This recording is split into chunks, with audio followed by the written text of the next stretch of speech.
Hi. Hello. Um, can you begin just by telling me your name and the name of your piece and when you made it? So my name is Kevin, Kevin Blankenship. The name of my piece is Writer's Right. And guess I made it piecemeal over, well, last year, so a little over a year ago, and then kind of revisited it just recently as well. Though a lot of it's just been kind of percolating, a lot of the elements in there, it's a lot of photographs that I've kind of altered. Have just been really were collected over the lockdown period here in London. So it's kind of collating just a couple of years of just stuff that I needed to do something with. So is gathering images like this kind of a part of your practice more generally, or like what was your practice like before the pandemic? Um, it was probably this. It was the same. It just the lockdown just kind of highlighted and put into relief like some elements of it. Kind of there's a couple big themes that are going through there, and like one of them is just kind of like the big other of just what like the spiritual or like the existential, like, oh dear, like what's going on, like, and then what happens when like you just remove people from like the structures around you and like kind of like what's left. um and then a lot of it was just a lot of my practice is, I guess people really like just, I guess the term like mindfulness now, but it's really just trying to like kind of like couch yourself like in the moment and just kind of like observe and just try to remove as much kind of ego and judgment as possible and just kind of like see what's there and like how is it like affecting you. um yeah, so those, yeah, that writ large, that's kind of what it was about. Yeah, that makes a lot of sense. To like observe without judging. It maybe draws some parallels between that and the access work that's happening now. It's really interesting what you say about people being removed from the architecture as well, because there's something about virtual space that kind of resonates with this, where yes, you have your green diamonds, but the anthropomorphic human is like not present in the space. Yeah, yeah, I mean, and that's what kind of interests me with this particular piece, because it's like, or just, yeah, the idea of just this like virtual space where it's like, for me, it's everything is still very, very, very much grounded in like in the lived experience, like where I live, like in the city. Like most of this stuff is just photographs of just graffiti, and there's reasons behind that that we can get into, but it's like, and I'm taking that and kind of moving it into this virtual space where I do see a lot of other artists where everything is just, it really is highlighting just this is the virtual. There's no grounding in kind of like quote unquote reality, and like what can we do with that? And I think mine is very different in that it's all very, very deeply entrenched in like being in like the quote unquote real world, for better or worse, you know. Have you worked in virtual space before? No. So this is my first one. And for me, and I don't have any skill sets in that, and I don't have any skill sets in kind of like, Blender or what other artists are using in it. And so for me, it was really just utilizing my limitations, and I really enjoy working with limitations because I don't, it's helpful, to be honest. um, and just, everything in here is very basic shapes and just kind of like in very basic kind of tricks that I'm doing with the photographs essentially. And then just kind of in doing that, just kind of like it's a discovery process of just like, oh my, that looks great, or this is really blending with just perspective and like what happens when all of a sudden you can be so small, and this the image is now this massive, huge, piece. It's just, yeah, like, this is kind of an aside, but what I really enjoyed about it was just the sense of perspective. Like, and I felt like that was such a huge advantage of this virtual space where it's just like you can be infinitely small or infinitely big, and it's just it. You when you I want to really play with that because there's some it just seems powerful, like very creative. Right. There's no, because it's like in physical space, the reason why you have a referent to the scale of the things around you is your body. And Yeah, so when you're embodied as a camera, then you yeah, are indeed infinitely small. And so when you get, it's like, if you want something to be larger, you simply go closer to it. This is true in physical space, but your body kind of tricks you into thinking that it's getting closer. yeah, yeah. Um, And how long had it been since you had returned to this space? A year, more or Wow. less.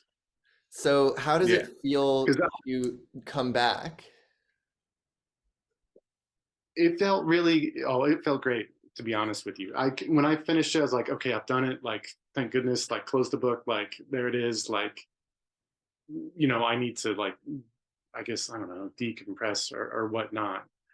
And then to come back to it, especially with life, quote unquote, getting back to normal, and then just realizing there's all these kind of themes that were in there that are kind of like subconscious, and then realizing like, yeah, it's just interesting. Yeah, it was just, it's fascinating to like revisit something after like stepping away from it so much. It's because there's so much stuff that you're always doing, I feel like, in the background that you're just not aware of. And it's making sense at the time when you're putting the piece together, but you're not like really digging into it and like kind of pulling it apart. Or I don't know, it's like revisiting like your past self.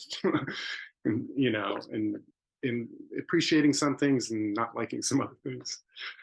I really identify with that. I mean, I feel like that's kind of like the organizing principle of my own practice. It's sort of like art ends up being this type of channeling exercise where like you might have a reason for making something, but when you look back at your past self, you can kind of expose these parts of yourself that you're not totally aware of while you're making the work.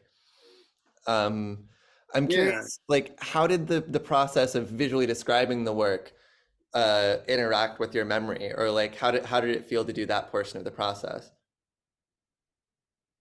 Um, I'm not gonna lie.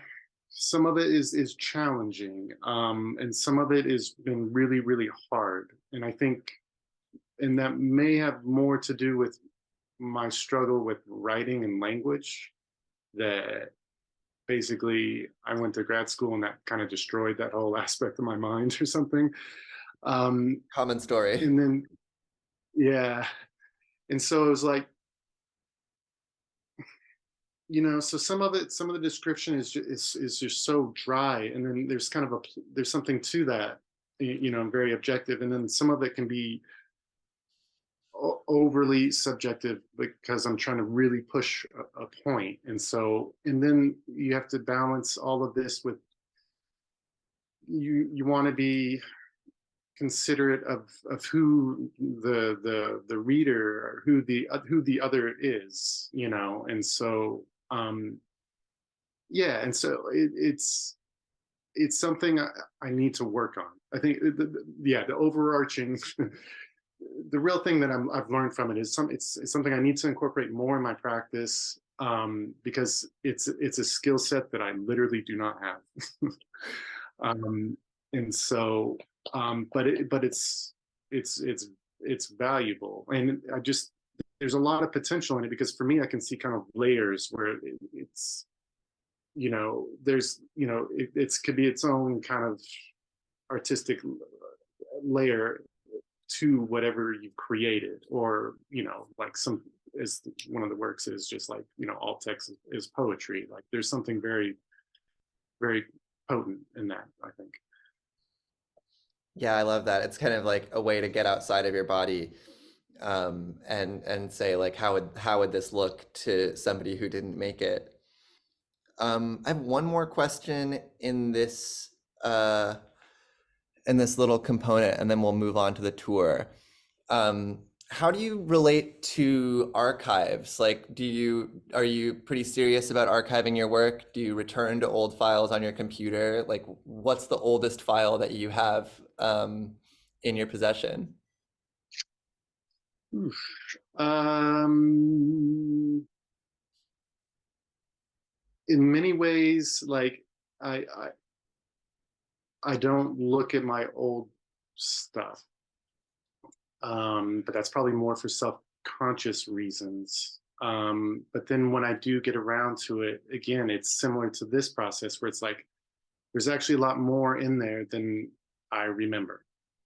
Um, in terms of archiving as a whole concept, I think it's critical. I think it's really, really important. And it was one of the things that I always kind of thought about with the virtual spaces. I'm like, there is no kind of permanence to it. Um, and this is kind of how I feel towards like kind of all digital art is just because codecs and everything is always evolving and always changing, like none of this stuff is going to have permanence. I have done work in like actual archives in terms of like audio recordings and like kind of like the best preservation technique is really like vinyl is kind of like still kind of the best just because it's very mechanical. Otherwise, there's always this process where you're always going to have to update and kind of stay abreast of like the latest technology to keep it preserved, which is kind of interesting in and of itself. Oh yeah, like CDs don't last very long. Hard drives only last maybe like 10 years. Um, Yeah, and it's like we think of digital artists so new, but it's like the technology moves so quickly that it's quite difficult to preserve, especially like the further towards the cutting edge you are, you're like scrambling to make this VR shit work, and you're like at Sundance or whatever, and you have your one demo, and it's not working 5 minutes before the thing, and then you're done with it, and you're like, "Fuck this! I don't ever want to look at this project again." And yeah, like yeah, proprietary platforms, forget about it. But yeah, I mean, yeah. this is partially why we're here, right? That storage is only one component of preservation, and the Mhm. hope is that by making this oral history archive of walking through these spaces and the processes that made them, we can give them a life outside the code itself. Yeah. Um, Amazing. Thank you for I answering mean, those questions. yeah, I mean, and to that point, I mean, again, I have a little bit of background or a lot in like ethnomusicology, and so like oral history or any type of like anthropology, like that's like a critical element that that's great that you're attempting to kind of incorporate that and preserve that in this project. So just a Yeah. little. March 2020 saw the first lockdown in London, and with it the closure of arts venues and nightclubs. The shared liminal space of the dance was gone and replaced with isolation. Isolation writ large in the empty streets and architectures of the city. The space I present is an artefact, an abstraction, and condensation of the countless walks through those vacant architectures and city soundscapes. It is a psychogeography, scripted in sound and graffiti, a collection of photos and tunes, slightly altered and mixed into architectures representative of an altogether different liminal space that the city became. The space is meant to be explored without restriction in any direction. Walls are images and images are walls. They are not boundaries, but rather items that shape perspective. It is best to play with perspective and lose yourself in the. It's my uncle, Steve Blankenship, who, unbeknownst to himself, has been a consistent source of artistic inspiration. This one's for you, Stephen. That's really nice. Now go ahead and jump in the space. Let's start looking around. Cool. So, this obviously is our landing spot uh, within the space. Um, and in it, essentially, I've created what I would like the viewer to think of as just kind of a gallery space, a very strange one, but where, we just have pictures on a wall. Um, and as we kind of look around, it's a slightly disorientating space where the floor is fluctuating. There's just this weird blue thing on the ceiling. Um, the viewer might, want to check out some of the pieces, and just kind of do what you do in a gallery, I guess. And it's silent because it's always supposed to be quiet in a gallery, I guess. I don't know. I'm not trying to critique overtly too much critique what galleries are, um, but really, eventually you'll come around and you'll be like, oh, right, the walls aren't boundaries, and maybe I want to move about.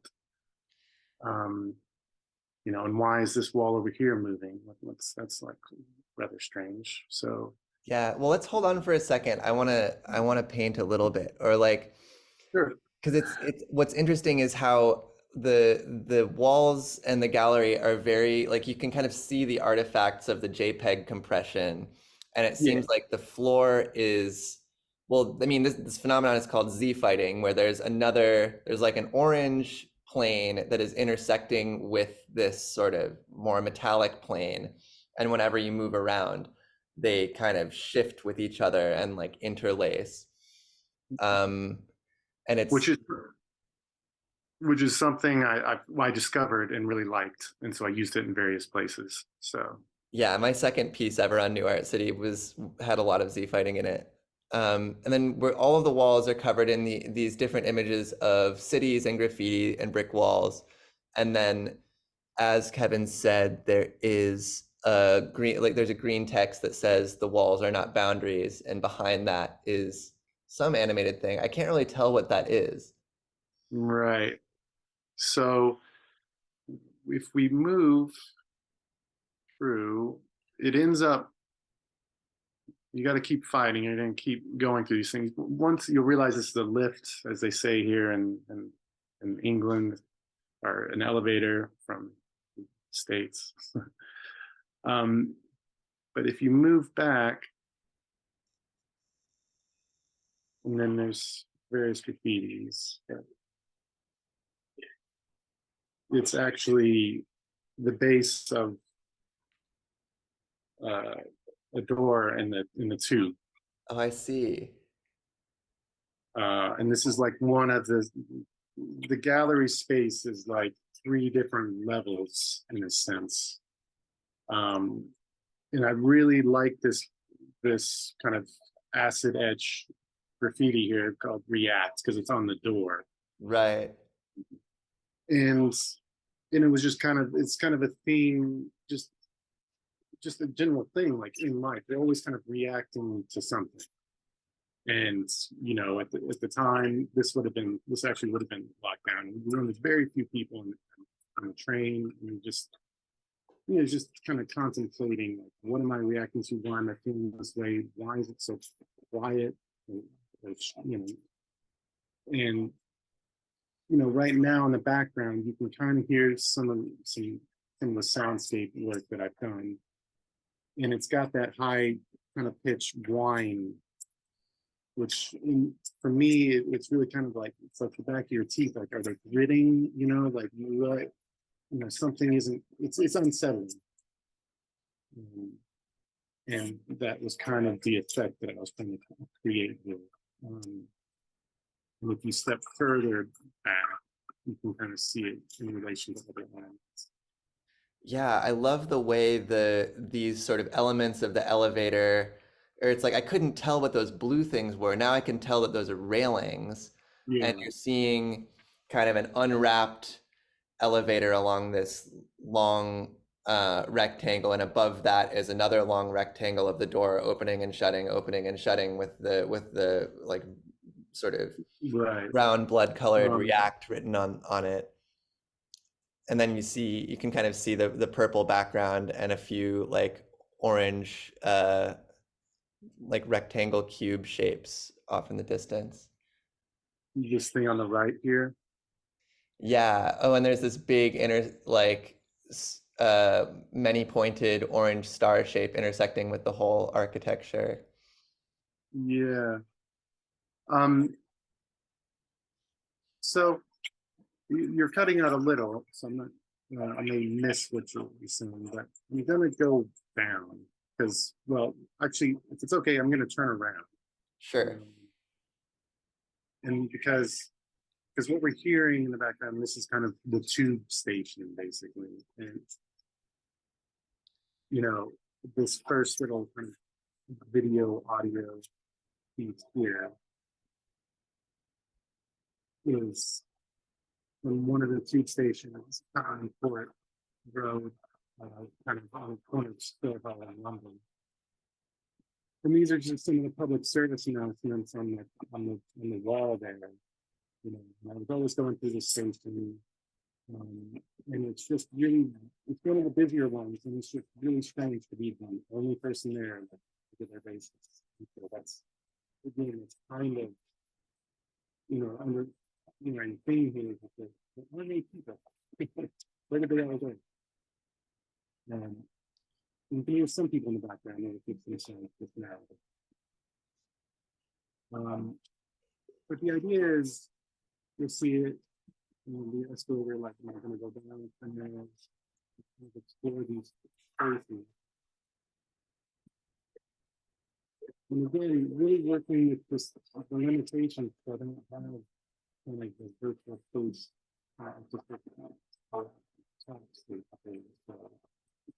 just using basic geometric I'm putting things I'm seeing and then to continue to generate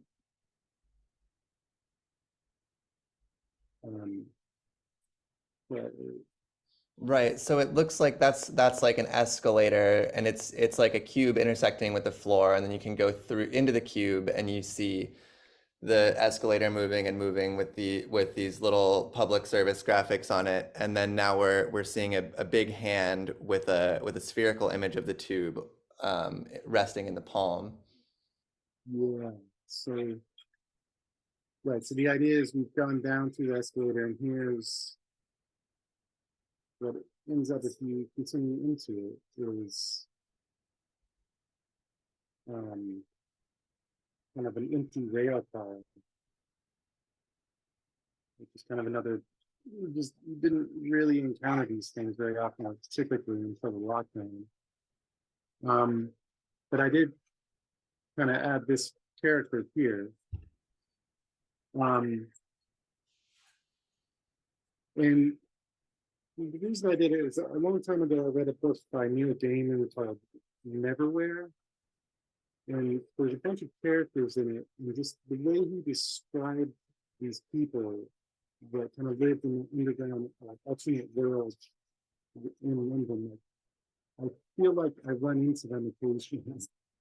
And this kind of goes to like an underlying theme of just, you know, kind of paganism or spiritualism, or just, you know, just people encountering the big existential other.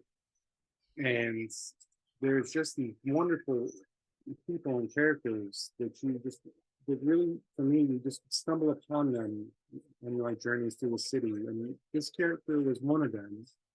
And I see him occasionally on the tubes, actually. And he's always got a little journal, and he's always writing something. So, that's, this is one of the pieces I really like in the work. And did you take the spherical image yourself? Sorry? So you recorded this spherical image yourself? Yeah, so this is like using kind of a pano shot on a phone and then wrapping it in a sphere, or mapping it as a sphere. That's really cool. Um, And it's interesting the like kind of ghostly shape that the person takes, where um their hair is very like wispy and it's partially transparent, and their like hands are distorted, and of yeah, course their face is obscured by the mask. yeah. I mean, this one is a collage, so that's like from a different photograph, and then I've done some editing and layering and what have you. Because technically nobody's in this car, but you know, spiritually this person's there. Oh, that's really cool. I love that. Yeah. And that's, I mean, the title of this one is like Never Empty, and that's it kind of goes this thing like there's always stuff happening around you that you're never quite aware of, and sometimes it's the most obvious stuff that you don't notice. Not that there's nothing here, but it just for me it just kind of references that where it's you may think you're lonesome, but you're probably not. And then in the background, this is the squeal of the Northern Line, which is one of the main trains I used to take. And it's got a certain rhythm and pattern to it that I like. It's incredibly loud, at least for here. Like in New York City, the trains are really loud. They're actually pretty quiet in London. But when I'm listening to music on the train, like there's a few tunes and a few songs that are the same key, and so I don't know, I like this feeling. And so if we pull out of this space,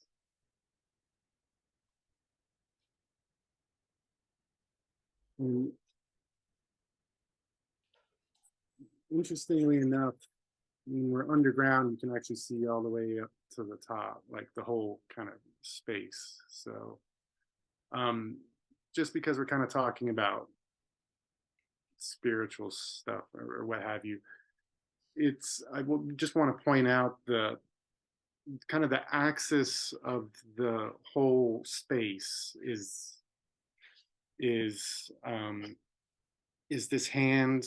What I'm referring to is kind of like the sunburst, and then we'll see at the top the four-faced kind of pudgy Buddha head that you'll see all over the place. And these are kind of trinkets. I call them trinkets, but there's more, they also have spiritual meaning for a lot of people.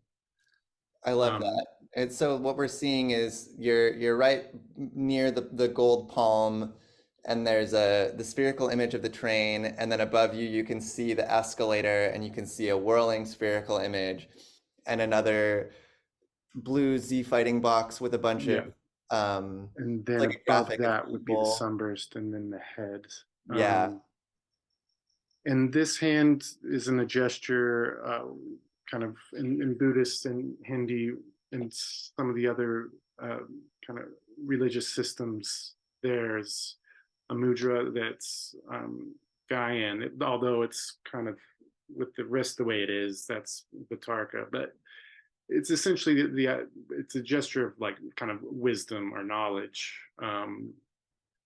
and that's just and that's kind of like holding up this whole structure. Um, and I hadn't really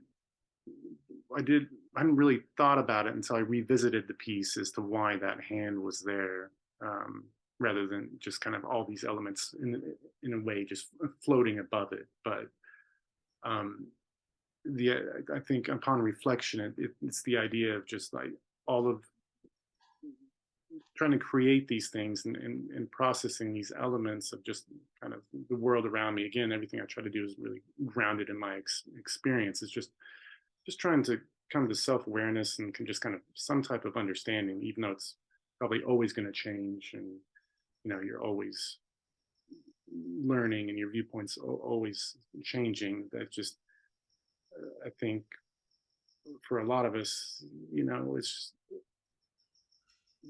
I don't know. There's just we're trying to make a way in a world that is meaningful, and so I think for me, it's just trying to understand and know things.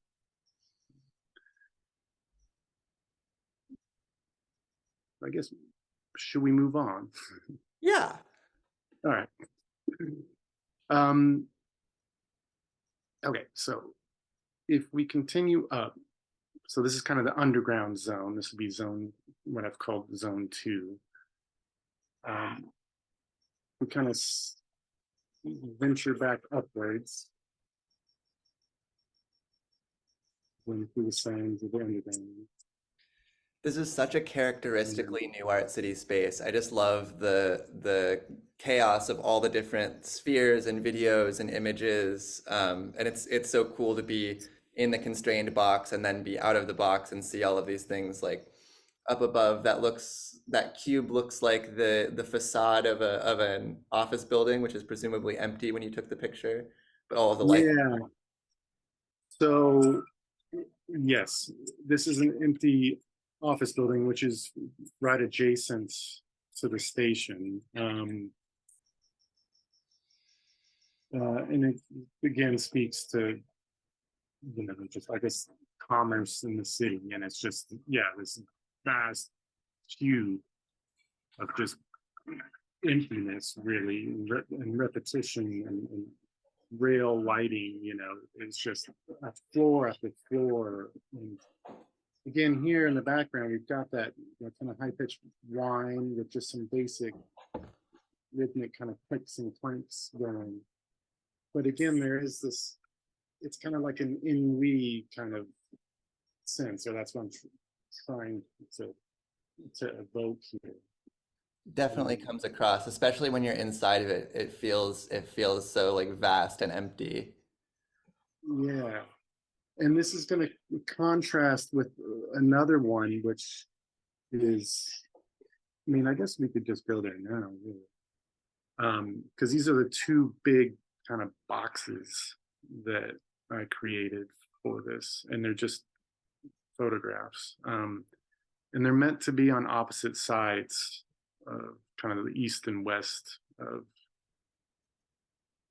the central structure.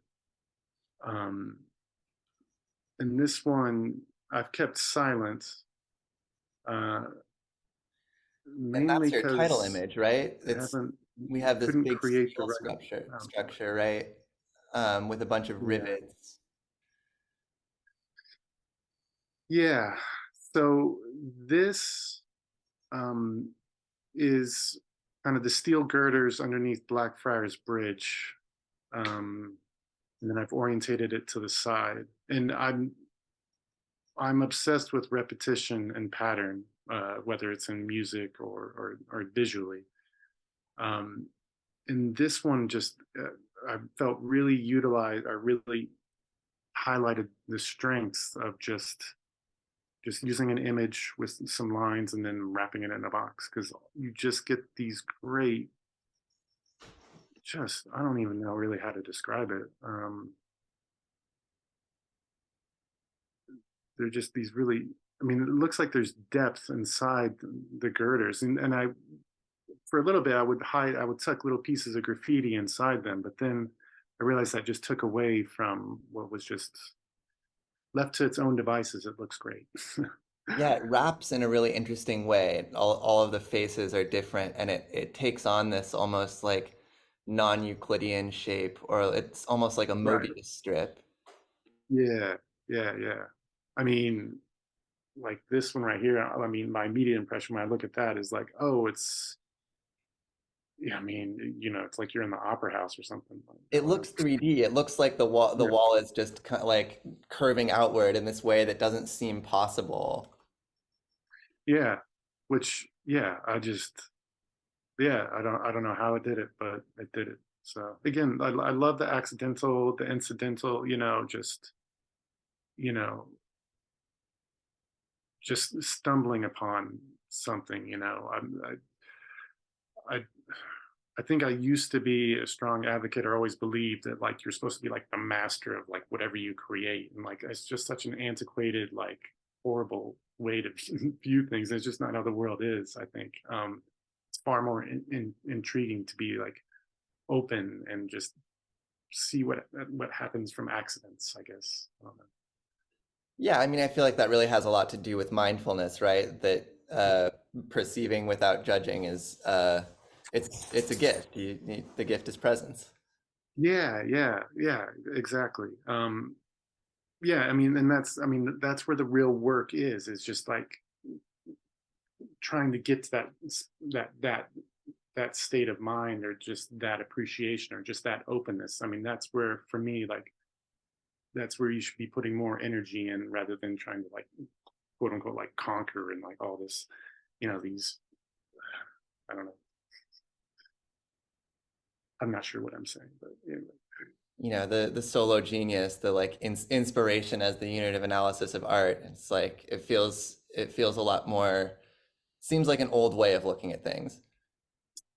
Yeah, and I just think that there's such strong associations with, like, I mean, for me, I guess at this point and living where I live now, it's just like colonialism, like all this like domination, all these really, what ends up being like really negative, like just approaches, like, I'm definitely more for like, like the world's a plurality, and like everyone's voice needs to be heard, and it's a question of like being able to hear and listen and like appreciate that, and like there's a whole lot of issues that we're all going to face as human beings and humanity, and like that's kind of, for me, that's like that's the only way out.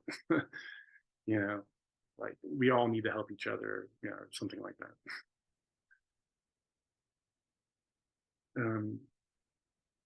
So then, leaving the space, we'll go, might as well go over here.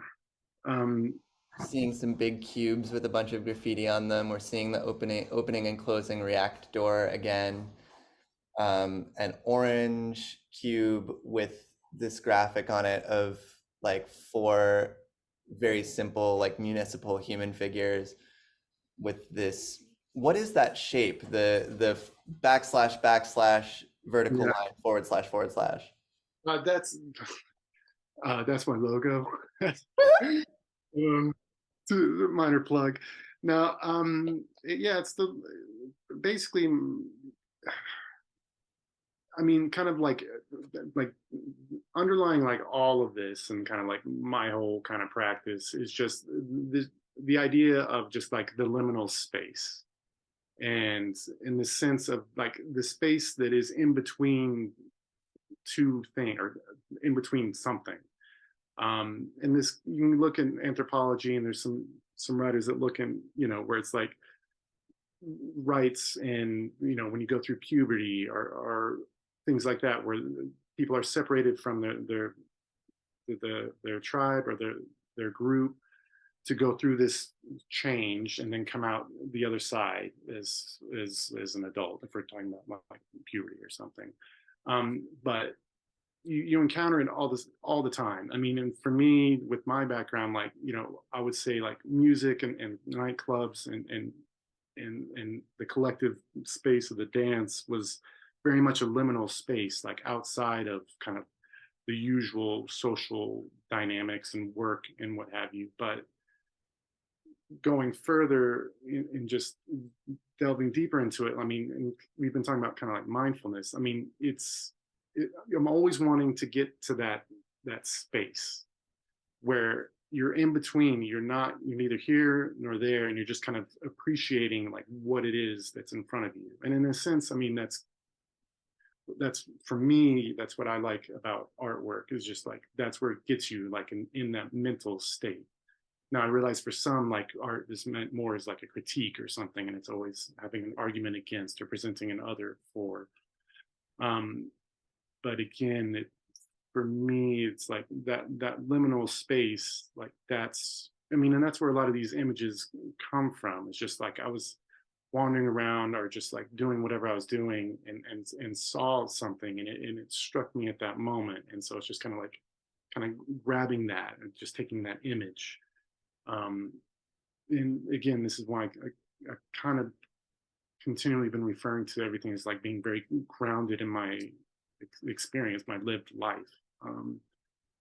And you know, and even over here, when we look at these kind of towers of graffiti and tags, like I set this up, especially at this time, because it was locked down, and like for me, there weren't people around, nothing was happening. But when you looked at graffiti, it was kind of like it was everyone's voices like frozen, like just left their mark.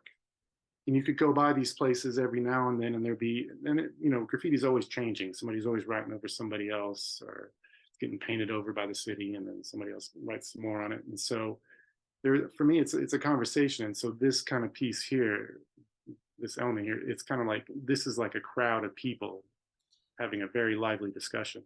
Yeah, But each of the graffiti tower, you have the two towers, and then you have the cube, and they're all intersecting with one another. But I love what you're saying about it being like a conversation. It's almost like Talmudic. Yeah, yeah. And I think at this point, like I should say, like the underlying, like the working title for this has always been "Dogs Piss, Riders Right," and and it comes from, it was a while back, and it was some official in New York City, just it was a soundbite on the news, just deriding graffiti and equating it to, like, it's just like dogs pissing, marking their territory, and it just kind of struck me because they're trying to get cheap political points and doing the cliche of, criminals as animals, blah blah blah. But it just struck me as like, yeah, it's like dogs are going to do what dogs do, and people are going to do what people do, and we all, it's just, again, just trying to get to that basic level, just like take it as a basic fact and just kind of look at it and try to appreciate it. It's like these people are going to write and they're going to do these things, and maybe just try to appreciate it somehow. I mean, yeah, it's a pretty wild opinion to like view pissing as immoral. Yeah, yeah. It was just like, yeah. And then for me, I like animals, so I'm just like, yeah, like, I don't get it, but dogs seem totally fine with it. They're sticking their nose in it, they're sniffing it, they're looking at the other one, they're adding to it. Like there's probably this whole world and conversation that they're having that, like, it's probably really, really meaningful to them, but I can't penetrate, their worldview, so I don't know. But when I'm looking at riders, riding and tagging stuff, I'm like, yeah. And what's the difference between that and, people trying to make huge buildings and edifices and all that? It's just, people want to leave a mark in some way, shape, or form. And, you know, let's let's just have a look at it. Absolutely. Um, so again, like going back to kind of like perspective and just kind of what we talked about, like when when you can be infinitesimally small or huge, like making these, wrapping just cubes and squares and rectangles and circles, and throwing them together, you just get these really great, what I think is just textures and angles. Yeah, now we're inside of one of the graffiti cubes, and there's this blue tag that's taking up a lot of the space, but there are a lot of little scribbles. I see some stars in black. There's the spray painted text bills. mm, Um, and then there are a couple of images inside. I really love so those black swatches, I really can't tell on that one image whether somebody was painting over graffiti or whether that is itself art. And then you have this really cool white line drawing over one of these uneven swatches of this abstract kind of bubbly line figure with both of its hands in the like rock and roll symbol and one foot raised fully up. yeah.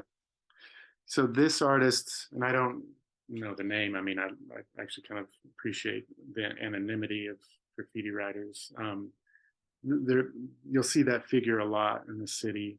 Um, and this wall here, there's another this. I have another picture of this wall without that figure there. Um, so it's like before they came and wrote it. So these black splotches had been painted there, covering up something else. And then again, like, somebody comes along and sees something, and then, like, you know what, I can put that figure right there and it fits perfect, and it ends up, you know what was just a black splotch ends up being something much more. It's Yeah, it looks fantastic. um and yeah. And then the other thing, I love these walls, like with the paper peeling away. This one's interesting. It's like with these two figures here, and I think I don't even know what it's from, but it's like a male and female figure. Seems to have Um, his arm around her. He's looking down at her, but it's really like washed out black and white. Her dress seems to be kind of ruffled. And yeah, and the wallpaper itself looks like the sort of like the facade has decayed away. You can see all of these like like studs and boards and stuff in black and white as it's peeling off. Yeah. Um, and this is one of I really like this area, this building here where this is taken, just because the peeling paints and then the layers of graffiti.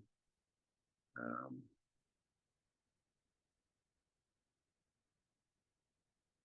and then that kind of like character throw up right there. Oh, there Why? it's back. Yeah. If we exit out of here, yeah, there's another view up here.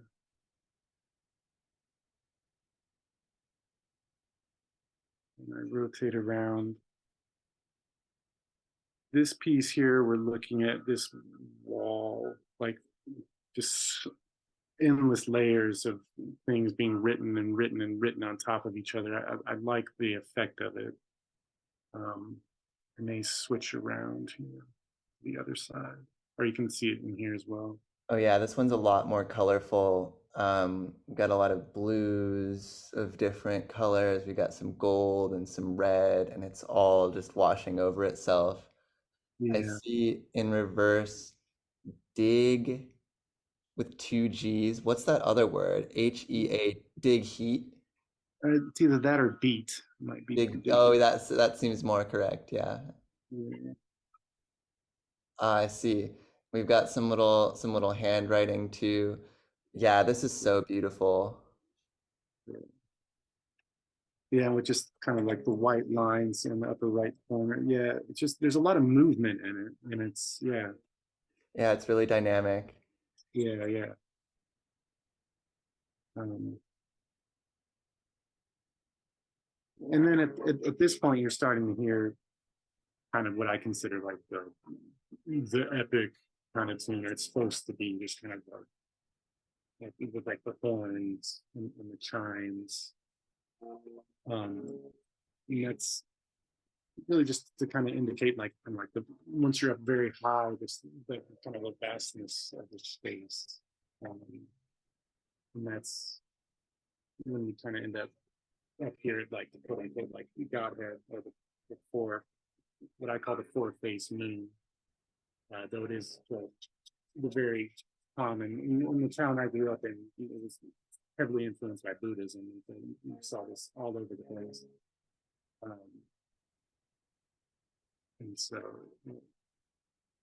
and I'm not a Buddhist or anything like that, but it's just, again, it's just something that's always around you. And so it influences you, even though you don't really know why or how. Um, but so that would be up here.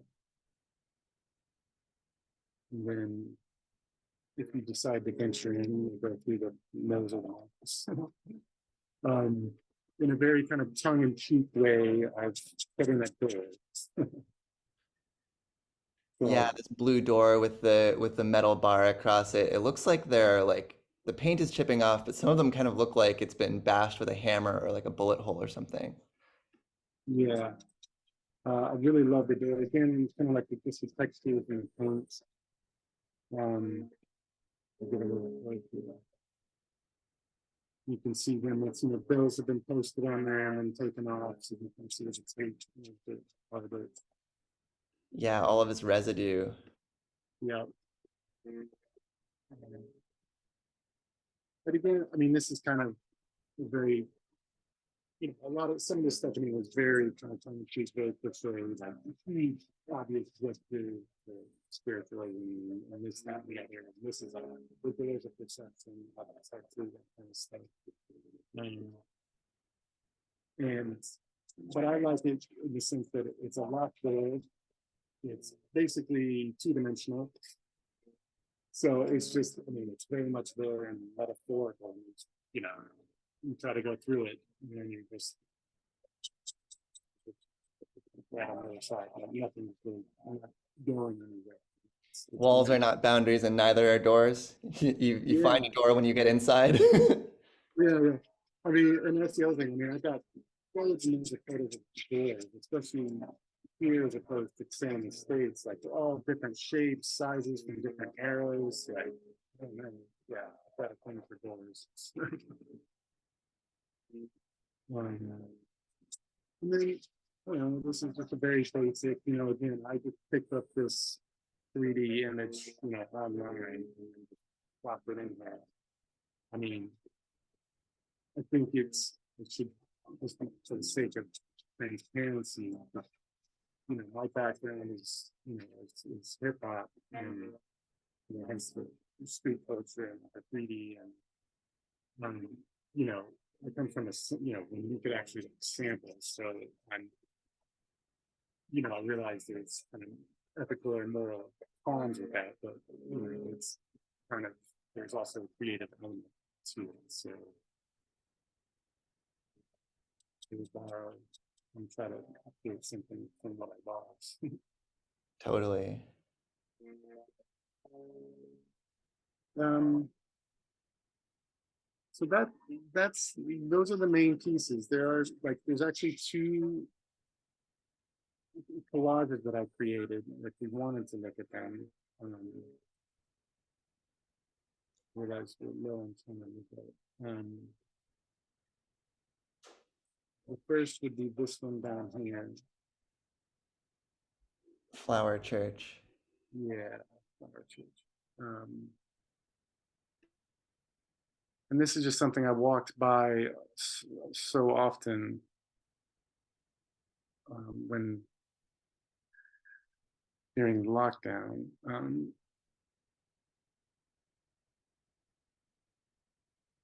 And sometimes it's good to kind of see it at an angle.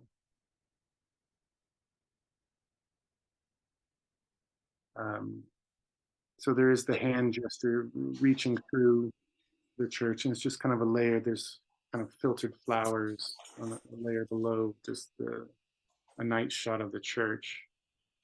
But again, this is kind of an obvious over the top gesture to just kind of like the Garden of Eden and like Christianity and those viewpoints. But again, that hand gesture is kind of meant to reference like knowledge and teaching, where it's like, but the fall kind of had to happen if we wanted to like learn or know anything. So Yeah, it's um, like the fall into the body, the fall into subjectivity to like not knowing.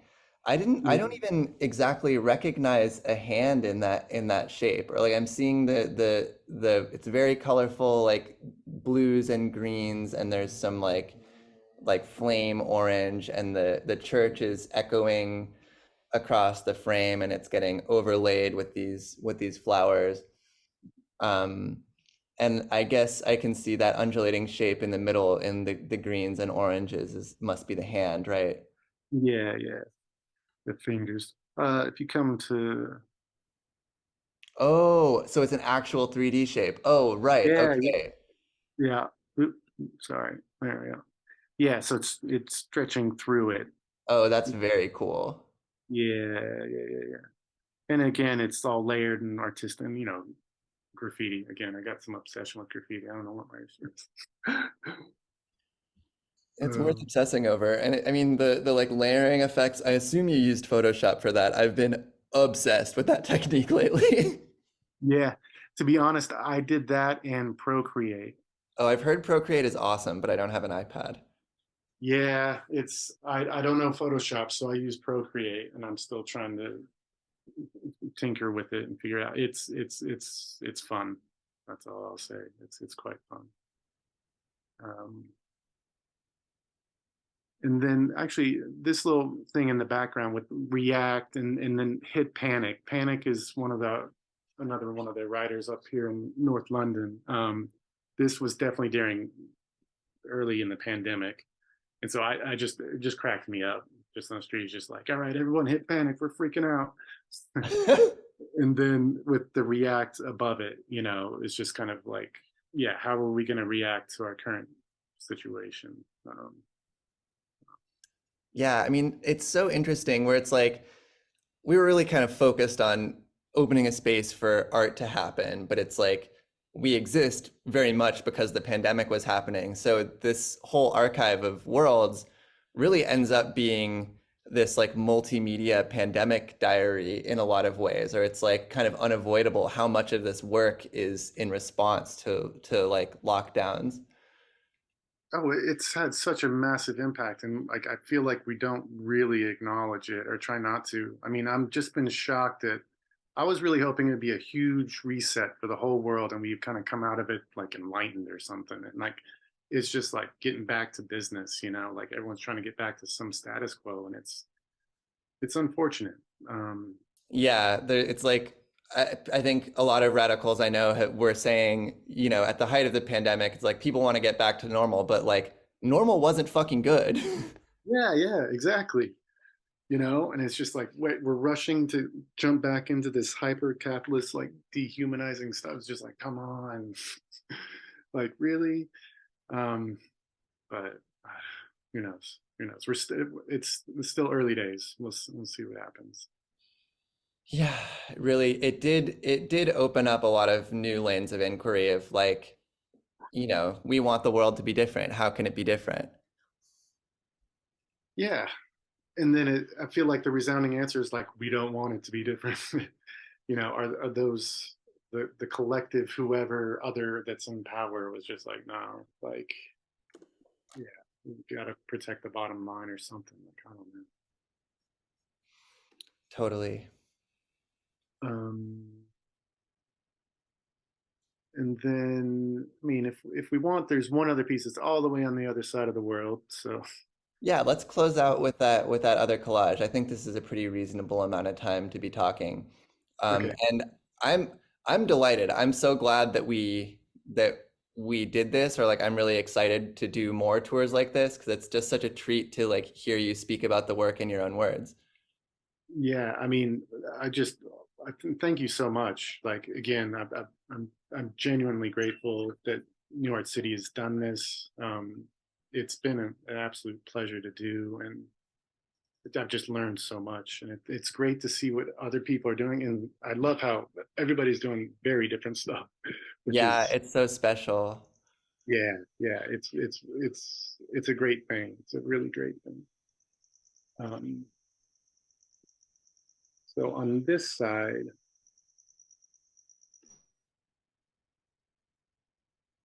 um, so this is a collage here, and again, it's a door, and this is just some alleyway. Uh, I think it's on Holborn, sure, like just north of it. And so I love all they do external plumbing around here, which is just, I think is hilarious. And so these are all the pipes they just stick on the outside of the buildings. I love pipe aesthetic. And I just by looking at this, I wouldn't have known that it's a collage. It looks really just like a dark brick building facade with some windows, and there's the like fading white paint, and there are a bunch of splotches of red and green and black paint on the outside kind of splattered on. But now as I look at it more, I can see that those must be composited. And then you have this kind of sculptural image in the center of a man's face in white and the rest of his kind of body or robes in this like chiaroscuro black and gray. Yeah. So right, and so the all the color and is the paint, and that's just it's a close up of just a graffiti wall, like I think it's up near Alley Pally. Um, and it's just layers of pieces that have been done on top of each other and then peeled off. So again, it's just I like textures, and so I really like the texture of that. And then the figure is it's this really great sculpture that's actually literally reaching out of a wall. Um, and it's Saint Alban, which I don't know much about, but apparently he's the first martyr in England, I guess. Um, but just the expression on the face is it's just I don't know. I like it. Um, and it was just on one of the walks that, you know, again, as I mentioned before, it just kind of wandered by and it just really, really struck me. And so I'll grab a photo of it and then see what I can do with it. Um, and again, in Really terms of powerful. plumbing, you know, Dogs piss, rat is right. We all got to go to the potty. I mean, it's just, I don't know, if you really try to appreciate all aspects of things, I don't know. You know, Yeah, I mean, Miller, I Joyce don't know. likened creation to excretion, and I think about that a lot. Yeah, I mean, at the end of the day, we're like inherently creative. Like and this is why I enjoyed living in cities. Is like wherever you go, whatever you look at, like it was somebody's idea to either put that there, make it that way, design it that way. Like we're surrounded by ideation, and it's like, and just to sit there and just kind of ponder the stories behind it, or like if somebody they gave a fuck, they're like, yeah, I want to make it nicer. Like, I don't care. Like, I mean, all of that like matters at some point, or it's interesting, I guess. All of these like embedded assumptions in the built environment. I feel the same way. It's just like endlessly fascinating. Yeah, yeah, and if you can, and for me, like I know I'm in a happy place when I'm kind of viewing the world that way, and I know I'm in a bad mood when I can't get to that kind of view. Like for me, it's like the happy place. um, so yeah, I mean, yeah, I think that's the last piece. There's a whole bunch of hidden stuff in all of this, and I think part of the idea is to kind of explore it and get lost in all the nooks and crannies and just um, yeah. Yeah, it's like I've been in this space a couple times now, and it's this definitely gave me a really fresh view of it, and I think it's really cool that, especially in the accessible view, that this is one way to experience it, and you can deep dive into the images as well, and the catalog will give you kind of a full sequential picture in a different light. Um, Right. yeah, I'm really really pleased, and I'm really grateful to you for taking the time and making the work in the first place. Yeah, thank you for being our first tour in this series. Thank you for having me. Yeah, it's been a pleasure, and yeah, it's been really great to kind of get to know you and to meet you properly. Yeah, it's a real treat.